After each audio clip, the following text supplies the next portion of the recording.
Hello everyone! Tara, samahan nyo kami. Kailangan na natin magpagupit.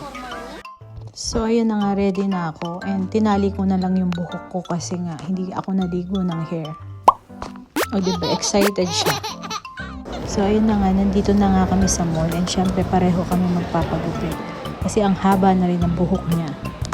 So, ayun na nga, dito na nga kami magpapagupit sa Blossom. Kasi dati dito rin ako nagpapagupit, tsaka nagpapakulay. So, tingnan nyo naman, di ba? Kaya sabi ko, tara na, magpagupit na tayo! At sa wakas, ayun, pumayag na nga rin siya, di ba? So, ayan, i-wash na yung hair niya.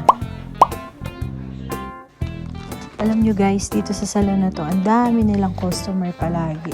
Pero hindi sila mahirap mabukan. Kami nga, dumating lang kami, nag-walk-in lang kami. Pero, di ba, agad-agad may spot na. And I really do love the service here.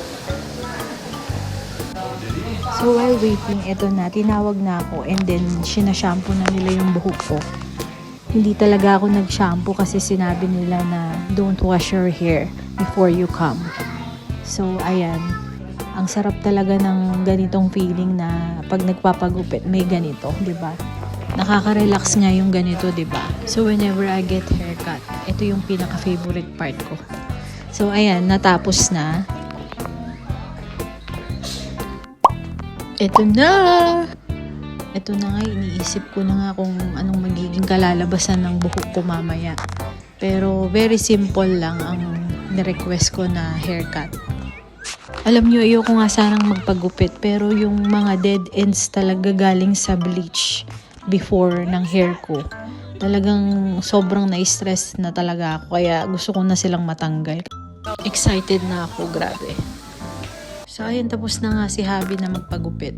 Ayan, maganda rin yung gupit niya, di ba? Sabi niya parang Jerry Craval nga daw yung haircut na yan. Jerry Craval! Pero nagustuhan ko siya, in fairness. Maganda yung pagkagupit. So, ayan, ako naman ang hinihintay nila ngayon. Pero almost done. So, nagpalagay pa nga ako ng bangs kasi gusto ko talaga yung Korean-inspired na may pa-bangs. Kasi para uni! Annyeonghaseyo! Kamsahamnida! Hello, I'm so happy! Gusto ko siya! Kamsahamnida! Thank you for watching!